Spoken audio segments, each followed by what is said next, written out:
하나님께서 오늘 우리에게 주시는 말씀은 시편 118편 1절의 말씀입니다.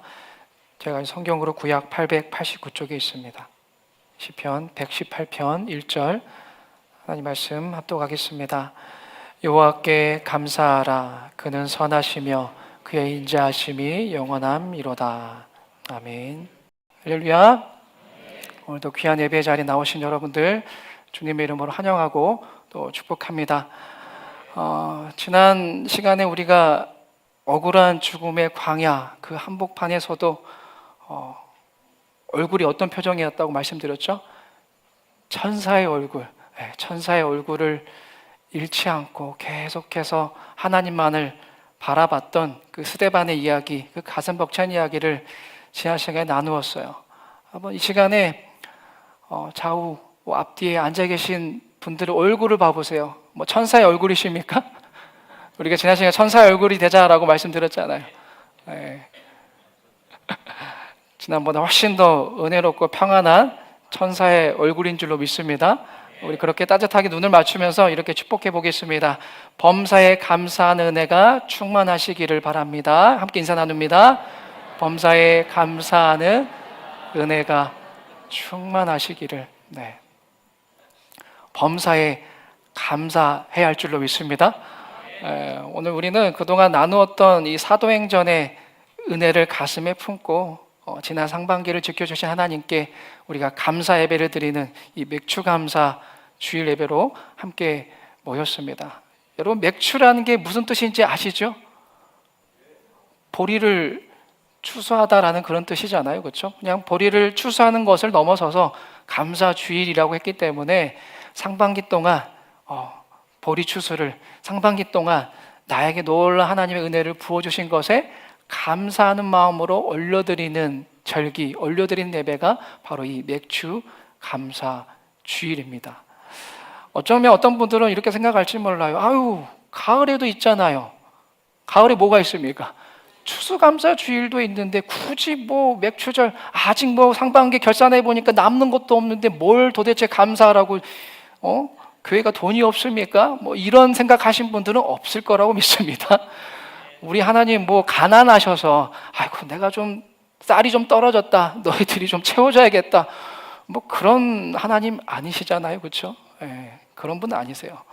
감사하는 믿음을 사랑하는 백성들에게 훈련시키기 위해서 맥추감사주의를 지켜라라고 말씀하신 줄로 믿습니다.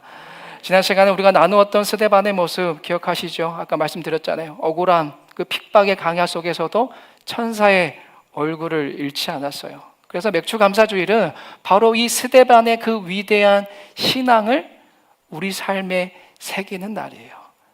내 삶이 산상조각 나는 그 비참한 현실 속에서도 하나님을 향한 신뢰의 끈을 놓지 않으려는 거룩한 몸부림입니다. 그 신앙을, 그 훈련을 이 맥추감사 주일 때 하나님이 우리에게 그 훈련을 시키시는 거예요. 여러분, 이를 위해 하나님은 우리에게 지난 6개월간 치열한 삶 속에서 건져 올린 작고 소박한 첫 열매를 우리에게 들고 나오게 하셨습니다. 다들 소박한 열매이지만 갖고 나오셨잖아요. 여러분, 성경에서 말하는 첫 열매는 가을 추수 때처럼 창고가 가득 찼을 때 드리는 그런 여유롭고 넉넉한 감사가 아니에요. 아직 여러분 상반기 끝났으니까 하반기가 남았어요. 남은 하반기 때 내 삶에 어떠한 비바람이 칠지 모르는 불확실성 속에서도 남은 하반기 또한 하나님께서 분명하게 나를 지켜주실 것이다, 분명하게 나와 함께 하실 것이다 라는 그 믿음과 확신을 가지고 올려드리는 고백이 바로 맥추감사주일 고백인 줄로 믿습니다. 오늘 여러분들이 그 열매를 가지고 오셨잖아요. 내 삶의 열매, 여러분들의 작은 예물이 바로 그 증거입니다. 바라기는 그 열매를 디딤돌 삼아서 내 눈앞에 요동치는 그 어떠한 상황 속에서도 상황이 아닌 하나님을 바라보고 결단할 수 있기를 주님의 이름으로 축복합니다. 자, 그러면은 이 불확실성 속에서도 드리는 첫 열매 앞에 우리는 과연 어떤 감사를 드려야 할까요? 어떤 감사를 결단해야 하는 걸까요? 어떠한 감사를 하나님이 오늘 우리에게 기대하시는지 이걸 나누고자 합니다. 자, 이 시간 우리의 굳은 의지를 담아서 함께 선포하는 마음으로 저를 따라해 주시길 바랍니다. 상대적인 감사를 뛰어넘어 절대적인 감사로 나아가겠습니다. 이해되시죠? 무슨 말인지 모르시면 손 들어보세요. 상대적인 감사를 뛰어넘어서 절대적인 감사로 나아가기를 우리 하나님 이번 맥주 감사 주일을 통해 우리에게 그것을 훈련시키시고 그 마음의 고백을 기대하신다는 거예요. 여러분, 우리는 바뀌어야 됩니다. 상대적인 감사는 뭡니까? 조건에, 상황에 휘둘리는 감사죠. 근데 거기에서 벗어나서 어떠한 상황에도 흔들리지 않는 절대적인 감사로 우리 믿음의 사람은 바뀌어야 한다는 거예요. 우리가 흔히 고백하는 상대적인 감사 한번 생각해 보세요. 이런 경우죠. 남들은 어려운데 나는 매출이 올랐으니까 감사하는 거예요. 남들은 아픈데 나는 건강하니까 감사하는 거예요. 물론 이 감사가 잘못됐고 틀렸다는 거 결코 아닙니다. 이것도 하나님 기뻐하세요. 이 상대적인 감사도 참 기뻐하고 다행이지만 여러분, 이 상대적인 감사에는 약점이 있습니다. 치명적인 약점 뭐겠습니까? 반대의 경우가 될 경우에 내 수입이 곤두박질 치거나 뜻하지 않는 질병이 찾아왔을 때, 그렇게 감사할 만한, 내가 감사의 고백을 할 만한 유리했던 조건이 다 사라지는 그 순간에 이 상대적인 감사는 뭘로 바뀝니까? 나도 모르게 입술이 원망으로 바뀌게 돼요. 조금 전까지 감사합니다 했다가 감사할 조건이 사라지게 되면 아이고 도대체 뭐가 감사한지 모르겠네요. 왜 그러십니까? 라면서 원망의 단식으로 바뀌게 된다는 거예요. 이게 상대적인 감사의 치명적인 약점입니다. 그래서 하나님께서 원하시는 감사는 절대적인 감사예요. 남과 비교해서 얻어내는 그런 감사를 기뻐하지 않으세요. 어떠한 상황과 조건에도 흔들리지 않는 절대적 감사를 원하신다는 겁니다. 그럼 우리 어떻게 이 절대적인 감사를 드릴 수 있겠습니까? 오늘 우리가 함께 읽은 말씀에 우리가 그걸 찾을 수가 있어요. 그 근원적인 이유를 찾을 수가 있습니다. 우리 다시 한번 118편 1절의 말씀 화면을 보시고 함께 봉독합니다. 시작.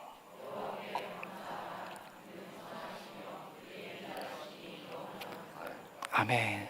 우리의 절대적인 감사는 여러분, 내가 남들보다 얼마나 더 받았나, 내가 남들과 비교했을 때 얼마나 더 취했나, 이런 조건에 달려있는 것이 아니라 지금 방금 읽었잖아요. 우리가 믿는 하나님께 달려있어요. 근데 더 중요한 건 하나님이 어떤 분이신가에 달려있다라는 것입니다. 거기에 절대적인 감사의 근원적인 이유가 담겨 있어요. 여러분, 하나님을 주목하는 자만이 절대적인 감사를 드릴 수 있습니다. 할렐루야. 하나님이 어떤 분이신지 오늘 시편 기자의 고백처럼 그분의 선하심, 그분의 인자하심의 성품을 믿고 그분을 바라보는 자만이 절대적 감사를 드릴 수가 있다는 거예요.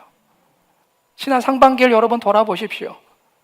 죽어라 노력했지만 내 손에 쥐어진 열매가 초라할 때가 있지 않으셨습니까? 뜻하지 않은 질병이나 재정의 위기 앞에서 억장이 무너진 적은 없으셨습니까? 하지만 반드시 잊지 마십시오.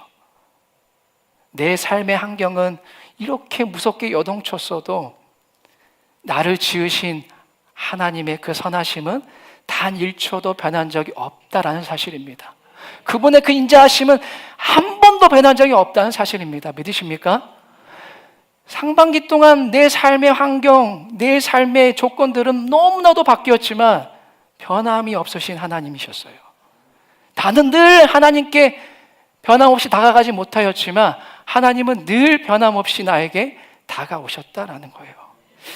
내 뜻대로 풀리지 않는 그 답답한 현실 속에서도 그럼에도 불구하고 나를 향한 하나님의 섭리는 완벽하십니다라는 이 고백, 이 믿음의 확신이 있을 때에, 이 하나님의 선하심과 인자하심을 온전히 믿을 때에 여러분, 비로소 우리는 상황과 조건에 따라 흔들리는 이 상대적인 감사를 뛰어넘어서 절대적인 감사를 올려드릴 줄 아는 귀한 믿음의 자녀가 될 줄로 믿습니다.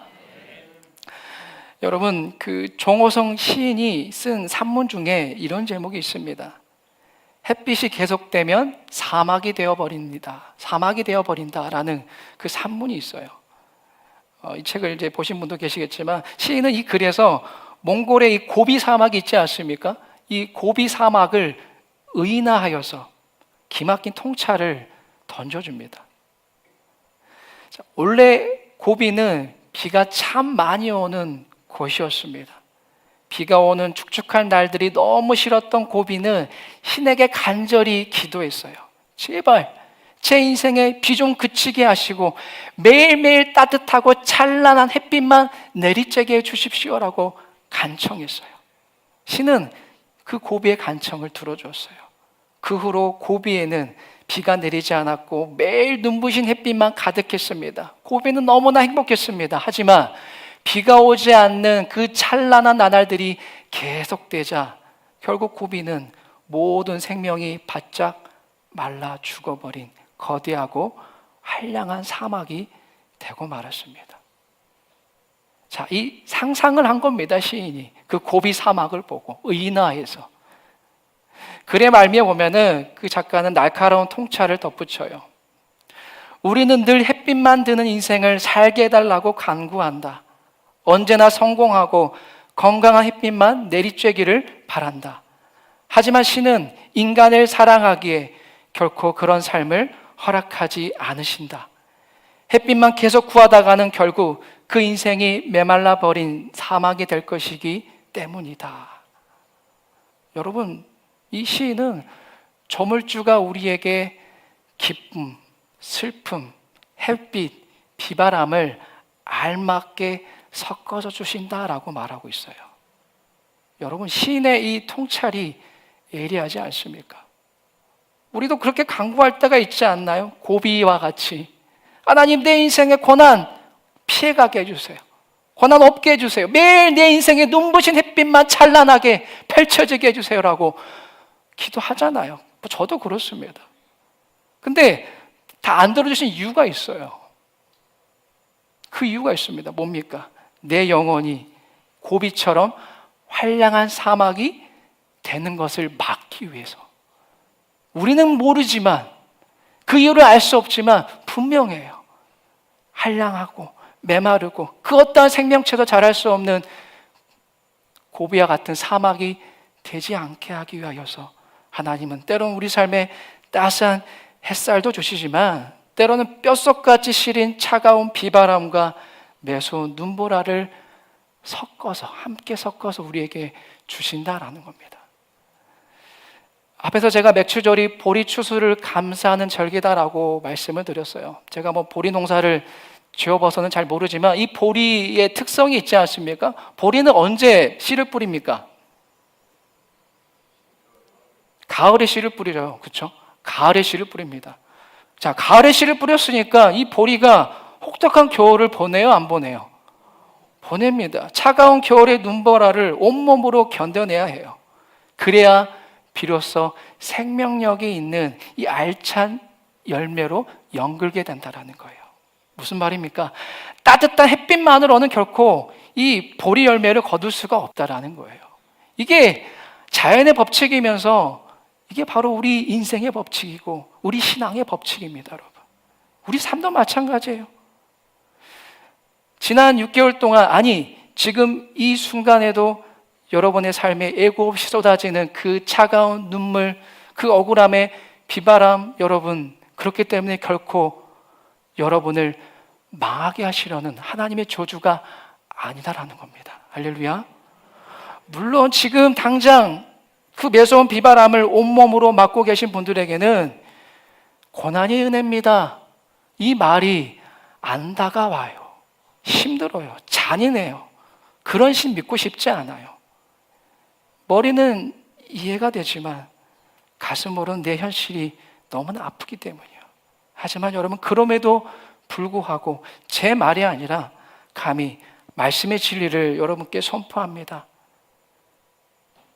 내 영혼이 사막이 되는 것을 막으시기 위하여서 때로는 우리 하나님 내 삶 가운데 아픈 폭풍우를 보내시기도 하신다라는 것입니다. 이거 역시 또 다른 하나님의 은혜다라는 것을 믿으시기 바랍니다.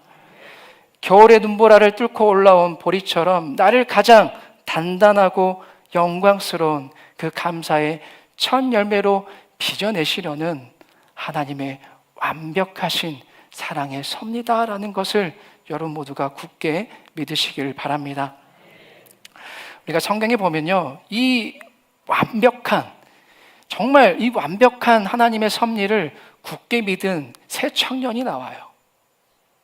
맹렬한 고난 앞에서도 절대적 감사의 정점을 보여준 세 명의 사람이 나옵니다. 여러분도 아실 거예요.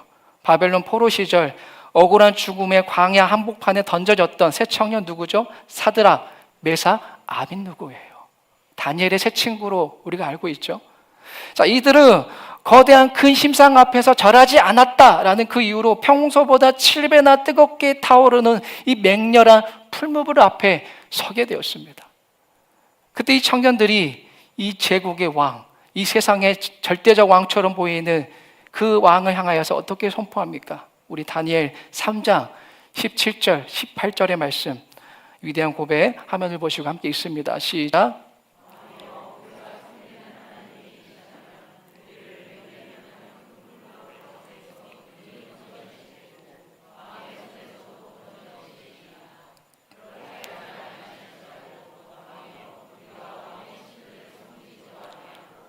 왕이 세우시.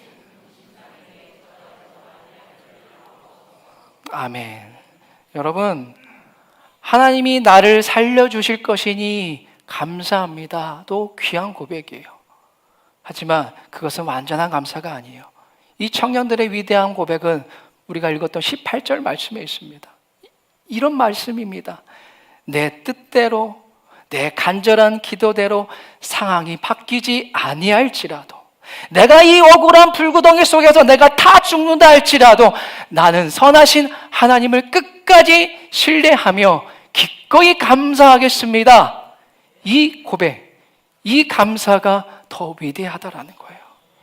이것이 바로 성경이 말하는 가장 위대하고 폭발력 있는 감사의 고백인 줄로 믿습니다. 말씀 맺겠습니다. 사랑하는 여러분, 진정한 감사는 단순한 긍정적인 마음을 가집시다, 이게 아니에요. 그런 마음가짐이 아닙니다. 이건 여러분 철저하게 하나님 앞에 항복하는 거예요. 나의 약함을 철저히 인정하고 내 삶의 모든 주권이 하나님의 섭리 안에 있음을 고백하는 가장 위대한 항복 선언이 바로 이 진정한 감사라는 것을 기억하시기 바랍니다. 그래도 시편 기자는 50편 23절에서 이렇게 말씀하고 있어요. 감사로 제사를 드리는 자가 나를 영화롭게 하리니 라고 말씀합니다. 맥주감사주의를 맞이한 오늘 우리의 입술에서 그동안 내가 움켜쥐고 있던 이 상대적인 감사를 미련 없이 던져버리기를 원합니다. 내 기도가 당장 응답되지 않아 답답할 때에도, 또 이해할 수 없는 거센 풍랑이 내 삶에 몰아칠 때에도 오늘 그 하나님의 속성, 하나님의 그 성품에 기대십시오. 인자하시고 선하시다는 그 하나님을 끝까지 신뢰하시길 바랍니다. 이 시간 우리의 굳은 결단을 담아서 우리 마지막으로 또 이렇게 힘차게 선포하며 나가겠습니다. 따라하십시오. 그리 아니하실지라도 나는 끝까지 감사합니다. 그리 아니하실지라도 나는 끝까지 주님을 신뢰합니다. 아멘. 내 뜻대로 상황이 바뀌지 않아도, 내 눈앞에 여전히 비바람이 몰아쳐도 끝까지 주님을 신뢰하겠다라는 이 절대적 감사의 고백이 우리 삶의 위대한 기적의 씨앗이 되기를 축복합니다. 하나님의 완벽한 섭리를 굳게 믿고 나아가는 여러분 위에 어떤 맹렬한 광야도 넉넉히 이겨내는 충만한 은혜가 임하시길 주님의 이름으로 간절히 축원합니다. 기도하겠습니다. 살아계신 하나님, 내 뜻대로 닫힌 문이 열리지 않고 매서운 비바람이 몰아치는 현실 앞에서도 우리를 향한 하나님의 섭리가 완벽하심을 믿습니다. 이제 남들과 비교하며 움켜쥐었던 이 상대적인 감사를 미련 없이 십자가 앞에 던져버리게 하여 주옵소서. 맹렬한 풀무불 속에서도 그리 아니하실지라도 감사합니다라고 외쳤던 그 위대한 항복 선언이 오늘 우리 삶의 절대적인 고백이 되게 하여 주시옵소서. 예수님의 이름으로 기도드리옵나이다. 아멘.